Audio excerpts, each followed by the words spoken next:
The sun dipped low over the tranquil waters of Lake Lanier, casting long shadows across the rippling surface and bathing the quiet estate in golden light. At the edge of the shore, Eva Johnson, 17 and silent, walked alone as she always did. The gravel crunched softly beneath her worn sneakers, and the breeze tugged gently at the frayed hem of her sweater. With her leather-bound notebook clutched to her chest, she moved like a ghost through the stillness, invisible to the world that had long chosen not to see her. Mute since childhood, Eva had learned to find solace in silence, especially here, where the lake whispered its secrets and no one demanded explanations. Her home just up the hill was a place of indifference, a house filled with voices too loud to hear hers, even if she could speak. But here, at the water's edge, she was something close to whole. Then the stillness broke. A sharp crier panicked code from across the lake. Her head snapped toward the sound. A boy was thrashing in the water, arms flailing, his voice strangled with desperation. Without thinking, Eva dropped her notebook and ran. Her shoes hit the water, then disappeared beneath it, and she dove headlong into the deep. The cold wrapped around her like a vice, but she pushed forward, kicking hard. His limbs were limp by the time she reached him, his body heavy and sinking fast. Gritting her teeth, she looped her arms around his chest and fought her way back. To shore, lungs burning, muscles screaming. The second they hit land, she rolled him onto his back and began chest compressions. She counted silently, lips pressed tight, then tilted his head and gave him 2 shaky breaths. Again. On the third round, he jerked violently, coughing up lake water, eyes wide with panic and confusion. She sat back, soaked and trembling, watching as he choked out more water and gasped for breath. He was alive. Relief surged through her like warmth in the cold. His gaze met hers, startled, grateful, and disoriented. His eyes were the color of storm clouds just before rain. She reached for her notepad, now waterlogged but still legible, and scribbled a few words. Turning it to face him, she offered a small, breathless smile. "You're safe now." For a moment, he said nothing, just stared at her, wet hair plastered to his forehead, chest heaving. Who are you?" he managed, voice rough. But Eva stood without answering, turned, and began walking back down the shoreline, her soaked clothes clinging to her as the last of the sun dipped behind the trees. He watched her go, stunned, coughing weakly into the crook of his arm, as if trying to hold on to something he didn't quite understand. Behind him, the lake settled once more. Before him, her figure grew smaller with each step, and all he could think was, who is she? Eva Johnson had never spoken a word in her life, but silence had never meant absence. Born mute, not deaf, she learned early that the world responded only to what it could hear, and she had nothing to offer it in that language. Still, she listened, closely, to body language, to tone, to what went unsaid. She understood people better than most of them understood themselves, though no one ever asked for her insight. Her mind was sharp, her hands always busy sketching the world around her in beautiful, aching detail in the pages of her ever-present notebook. Her drawings were her voice, her only true expression. After her mother died, giving birth to her, Eva was raised by her aunt Carla, a woman hardened by disappointment and poverty. Carla never forgave Eva for the life that had been lost in exchange for her own.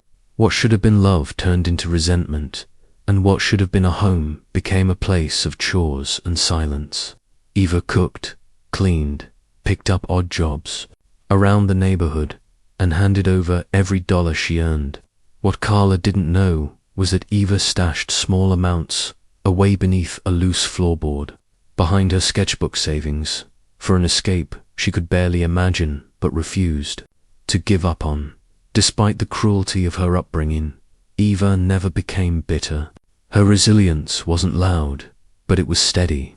She moved through the world quietly but with purpose. People rarely noticed her, yet her presence lingered like a breath caught in the air, like something left unsaid. She wandered the lakeside, most evenings, pencil in hand, capturing the landscape, drawing stories only she would ever see. The lake was her sanctuary, a place where the noise of the world couldn't touch her, where she wasn't strange or broken. She dreamed of art school, of city streets filled with motion and life, of a world where she wasn't invisible. Noah Bennett, on the other hand, had everything money could buy except peace. At 18, he was a local celebrity, the golden boy of Atlanta's elite, with millions of followers who hung on his every filtered photo and charming video. He was magnetic, funny, handsome, enviable, but it was all a performance. Behind the curated perfection was a boy unraveling. His father, Daniel Bennett, was a tech titan, brilliant and brutal, more myth than man in Noah's life. Daniel provided everything except his presence. His mother had once been the light in their cold glass mansion, until addiction dimmed her into a shadow and then finally took her altogether. Noah was 15 when he found her. Since then, he played the part everyone wanted: the perfect son, the charismatic heir, the life of every party, because falling apart in public was not an option, and no one ever asked if he was okay. They laughed at his jokes, reposted his selfies, envied his vacations. No one saw the nights he lay in bed staring at the ceiling, wishing he could disappear. The drowning wasn't an accident. It was desperation, a moment he couldn't outrun. He hadn't expected to be saved, hadn't even wanted to be. But then there was Eva, this quiet, strange girl with dark eyes and no voice, dragging him from the dark, breathing life back into him with trembling hands. She didn't speak, didn't ask, didn't judge. She simply saved him, scribbled 3 words on a notepad, and left. It shook something loose in him, not just the fact that he'd survived, but who had pulled him back. Someone who had every reason to turn away, and did in single quotes. Their lives couldn't have been more different. Eva lived in silence, by necessity, navigating a world that dismissed her before she even had a chance. Her days were filled with work, her dreams stitched together in secret. Noah lived in a world of constant noise, applause, expectation, distraction, and beneath it, a hollow ache that no one saw. She was invisible in a world that should have noticed her. He was visible in a world that didn't care who he really was. They came from opposite ends of existence, her world about survival, his about image, but both of them, in different ways, were utterly alone in that strange intersection between noise and quiet. Presence and absence, something unspoken began. 2 broken people, one silent because she had no choice, the other because he was too afraid to say what he really felt. In each other, they saw something they hadn't found anywhere else. Recognition. A few days after the rescue, the knock on the Johnsons' front door echoed through the small, peeling house like a warning. Eva looked up from the kitchen sink, hands damp from scrubbing dishes, as her Aunt Carla opened the door with a cigarette dangling from her mouth. Standing on the porch, in a pressed suit, and with a face that had likely never known the word no, was Daniel, Benetech magnate, billionaire, and kingmaker. Beside him, in jeans and a grey hoodie, was Noah. He looked different, now less polished, quieter somehow, as if the lake had stripped something from him. Daniel didn't waste time. With the calculated efficiency of a man who measured everything in transactions, he stepped forward and offered a check. No fanfare, just numbers on a slip of paper. A small fortune to most, an afterthought to him. "For saving my son's life," he said. "It's the least we can do." Eva blinked, dried her hands, and calmly walked to the door. She took the notepad from her pocket and wrote with steady fingers, "I didn't do it for money." Then she looked up at him, eyes unwavering. Noah watched her like she was something he hadn't seen before, something rare, maybe even real. Daniel raised a brow, confused. Most people, he knew, would have tripped over themselves for a chance to be in his orbit. He wasn't used to refusal, "You don't understand," he said. "We owe you." But Eva only shook her head. It wasn't about understanding. It was about integrity. Something Daniel had long since traded for leverage. That's when Carla stepped in, with a forced laugh and a hand on Daniel's arm. She thanked him profusely and snatched the check before Eva could protest. "She's just shy," Carla said with saccharine charm. "Of course, we're grateful." Eva's face hardened, but she didn't speak, not even on paper. Later that night, the silence in the kitchen snapped like glass. Carla shoved Eva's shoulder, the check already folded into her purse. "Don't you ever act like you're too good for this," she spat. "You think you're better than me, than what we have." Eva didn't respond. Her notebook stayed closed. She'd learned long ago that some words weren't worth wasting breath on even silently. The next day, the knock came again. This time, Eva opened the door herself. Noah stood alone. No father, no check, just a soft, uncertain smile, and 2 hands stuffed in his hoodie pockets. "Hey," he said, voice quiet. "I just wanted to say thank you, for real." She nodded, and he shifted, unsure. "I thought maybe, if you didn't want money, maybe there's something else. A scholarship, or I could get you in touch with." He trailed off as she gently held up a hand. Then she wrote, "We could be friends instead." Something in his posture relaxed. "Yeah," he said, smiling slightly. "Yeah, I'd really like that." And so it began, not with grand gestures or declarations, but with slow, quiet moments, shared in the one place that had brought them together. The lake became their meeting point. They didn't talk much, Noah out of respect, Eva because she never had, but something deeper passed between them in the silences. They would sit by the water, skip stones, exchange music through earbuds, and she'd draw him as he watched the sky. She never asked about the drowning. He never asked about the bruises she sometimes didn't hide. They didn't need to. One evening, golden light dancing on the lake's surface, Eva showed him a sketch. It was him, sitting on the dock, barefoot, and laughing, something he hadn't done in weeks. He stared at the image, stunned by how she saw him, not broken, not branded by grief or expectations, but simply human. For the first time in as long as he could remember, Noah smiled like he meant it, not for a camera, not for anyone else, just for her. The days that followed ushered Eva into a world she had only ever glimpsed from afar. It began slowly, an invitation from Noah to tour his elite private school, a place of glass buildings, manicured lawns, and students with futures already carved out for them. He walked beside her, proud and unhurried, introducing her to teachers and classmates as if she belonged, as if her silence were not a limitation but a mystery worth understanding. Next came gallery events and fundraisers, places filled with rich laughter and sharp eyes. Eva, in her second-hand dresses and quiet presence, stood out among the silk and champagne, not because she tried to, but because she didn't. She watched more than she participated, but her sketches always tucked into her bag caught the attention of those who looked closely. Even Daniel Bennett, who had initially seen her as nothing more than a charitable inconvenience, began to regard her differently.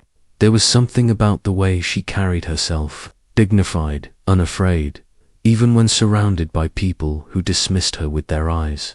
She didn't fawn or flatter. She didn't ask for anything, and that, in his world, was rare. But with exposure came scrutiny. People whispered, they always did.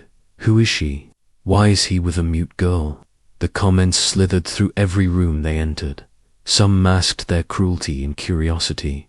Others made no effort to hide it. At school, Noah's friends made jokes behind Eva's back, mimicking her silence with exaggerated gestures, mocking her in the way only privileged kids could casually, carelessly. The worst came when someone recorded her at a school event, standing quietly in the corner as usual. They posted it on TikTok with a caption that read, "She can't even scream for help." The video went viral in their circles, liked and shared, with laughing emojis. Eva saw it late one night, alone in her room, the glow of the screen lighting her tear-streaked face. All the strength she'd built, the dignity, the composure shattered under the weight of that humiliation.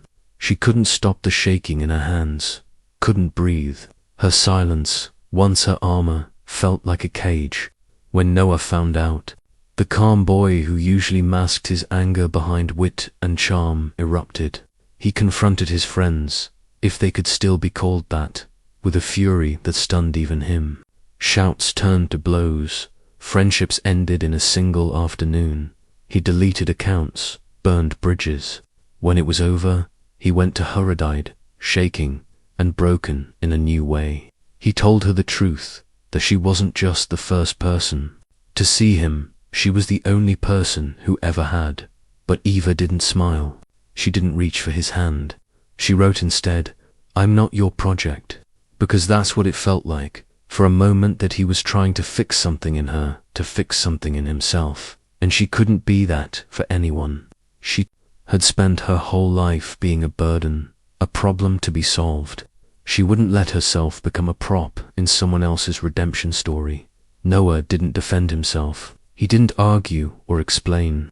Instead, he told her what he had never told anyone, the truth about the drowning, that it hadn't been an accident, that he had walked into the lake with no intention of coming out, that the weight of his mother's death, his father's expectations, and the hollowness of his curated life had finally crushed him, that he hadn't expected to be saved. Not by her, not by anyone. His voice trembled, but he didn't look away, and Eva, hearing this, didn't cry or recoil. She took a deep breath and wrote slowly, carefully, "Then maybe we saved each other." In that moment, the space between them changed. It wasn't about pity or gratitude. It wasn't about obligation. It was about survival, about two people from opposite worlds who carried different wounds but the same ache. From then on, their friendship deepened into something quieter, more intimate, not romantic, not yet, but rich with understanding. They didn't speak of love, but it hung in the air between them like something waiting to be named. They shared a silence that wasn't empty but full of things too honest for words. And for the first time in both their lives, they weren't alone. The night of the Bennett Foundation Gala was supposed to be a celebration, elegant, glittering, a showcase of everything polished and perfect. Eva stood quietly near the back of the ballroom in a borrowed dress, her hair swept simply over her shoulder, sketchbook tucked under her arm like always. She didn't need to speak to turn heads anymore. Her presence had become its own kind of mystery, soft, still, undeniable. But the calm shattered when Daniel Bennett took the stage, microphone in hand and a chill in his eyes that had nothing to do with the air conditioning. The moment he locked eyes with Eva, something shifted. The smile on his face didn't reach his voice. He cleared his throat. "It's come to my attention," he said coolly, "that certain people have taken advantage of my son's generosity. People we welcomed into our home. People who perhaps never belonged there in the first place." Gasps rippled through the crowd as he gestured toward Eva, standing frozen in the corner. He didn't say her name, but he didn't need to. He spoke of betrayal, manipulation, how Noah naive and too trusting had funneled a private trust fund of $50,000 to Eva for college, behind his father's back. He painted her as a con, a quiet fraud who used silence as a weapon, her presence as a performance. The room fell silent around him, heavy with judgment and disbelief. Eva stood still, blinking, stunned not just by the attack but by the speed with which the world turned against her. Before she could respond, another voice chimed in Carla's. She stepped forward, all feigned concern and exaggerated pain. "She's been planning this for years," Carla said, "always drawing, always hiding things. I told her it would end badly, but she wouldn't listen." The betrayal cut deeper than Daniel's. Carla's voice was the final twist of the knife. She knew it wasn't true. I had never asked Noah for a cent, but She saw an opening to shame her niece publicly and took it without hesitation. Daniel's connections moved quickly. Within days, Ava's scholarship was revoked without warning.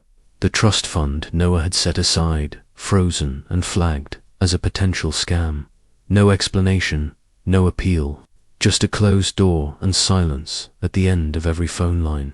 Her escape possibility was gone in the blink of a scandal. And suddenly, all the whispers she'd endured from the edges of Noah's world turned sharp and unforgiving. She was no longer the quiet girl who had saved a boy from drowning. Now she was the one who had sunk her claws into the air and pulled him down. Noah was furious. He fought it against his father, against the school board, against the system that moved to erase her without a second thought. He showed up at Ava's door, face wild with desperation. "I'm fixing it," he said. "I won't let them do this to you." But Eva didn't let him in. She stood just behind the screen door, her notebook in her hand, but no words written. Finally, she lifted her pen and scribbled slowly, "This is your world, Noah. I don't belong in it." He begged her to stay, to fight with him, but she only shook her head. She had spent her whole life trying to prove she was more than her silence, and now it was being used against her as if it were evidence of guilt. She couldn't win a battle in a world that was never built for her, so she walked away, disappeared. No goodbye, no note, just gone vanishing as quietly as she had arrived. The lake sat empty the next evening, still and waiting. No footprints in the sand, no sketchbook on the dock, just water and wind and the sound of someone missing.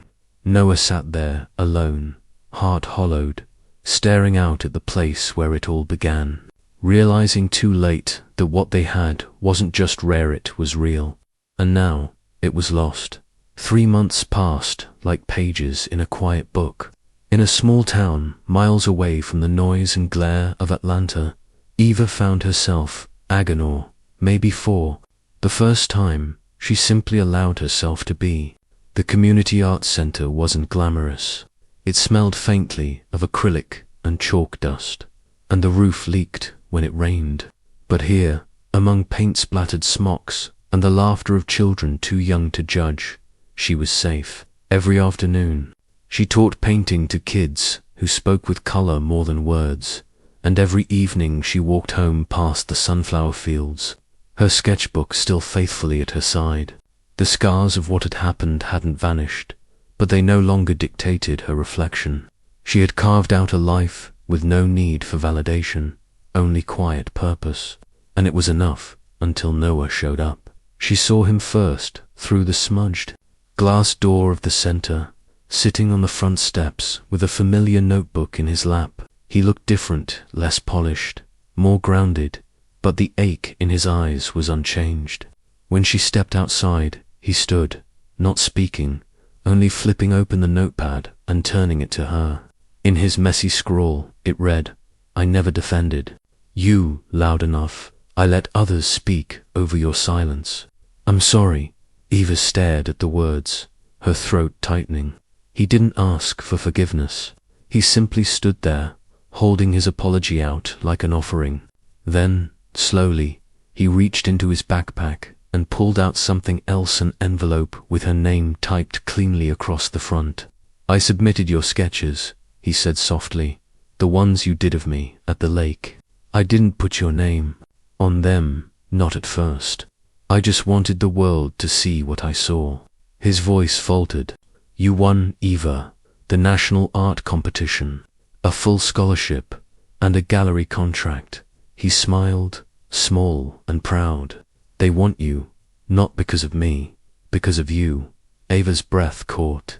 For a moment, she couldn't move, the words sinking in like sunlight.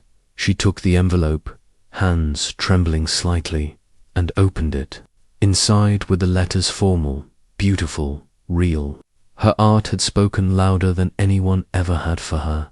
Then a car pulled up, black, sleek, familiar. Daniel Bennett stepped out, not in a suit this time, but in a simple coat and open hands. He looked older somehow, tired in a way money couldn't cover.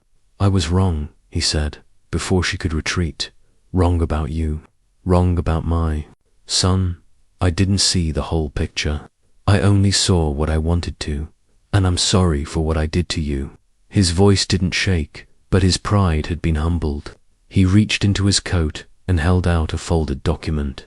"This is yours. The trust fund. No strings, no conditions. It should have always been yours.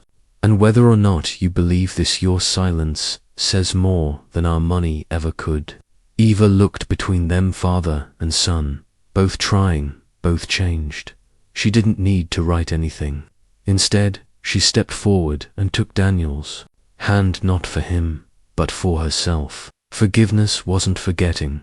It wasn't trust, not yet, but it was release. And it was hers to give. Later, as the sun set behind the center and the kids' laughter echoed from the halls, Eva sat beside Noah under the mural she'd painted with her students. She didn't need to ask what came next. Her world wasn't small anymore. It had grown wider, brighter, and for the first time, it was a world where she could speak in her own way and be heard. 1 year later, the gallery was alive with quiet reverence. Walls lined with Ava's art, dozens of raw, intimate sketches captured moments most people never noticed. A mother wiping away tears while folding laundry. A boy laughing so hard his shoulders shook. A nurse pausing in a hallway, lost in thought. And scattered throughout, recurring glimpses of the lake, the place where everything began. At the center of it all stood Eva, her hands ink-stained, her eyes shining with calm pride. She didn't speak. She never had to. Her work said it all. Noah stood beside her, fingers laced with hers, watching the crowd drift from piece to piece, moved by the quiet power in every pencil stroke. He didn't need to talk either. Their silence, once a barrier, had become a Banda language all its own. And tonight, it spoke louder than ever. From the crowd, a young girl, no older than 10, stepped forward. She approached Eva hesitantly, then raised her hands and signed in slow, careful ASL, "You're my hero." Eva blinked, heart catching, and gently signed back. "So are you," the girl beamed. For a moment the world stilled around them. Across the room, on the far wall, a single painting drew the most attention. A black and white sketch of the moment Eva pulled Noah from the lake. Soaked and breathless, their silhouettes backlit by the fading sun. Above them, the water rippled in quiet testimony to what had been lost and what had been found. Below it, the title of the piece was etched in simple script, "Resurfaced." As the crowd lingered, the camera pulled back slowly, capturing the gallery, the light, the quiet awe, and then it paused on that painting, on that single, life-saving moment. Frozen in time, a title card faded in. Sometimes the ones who say nothing save everything.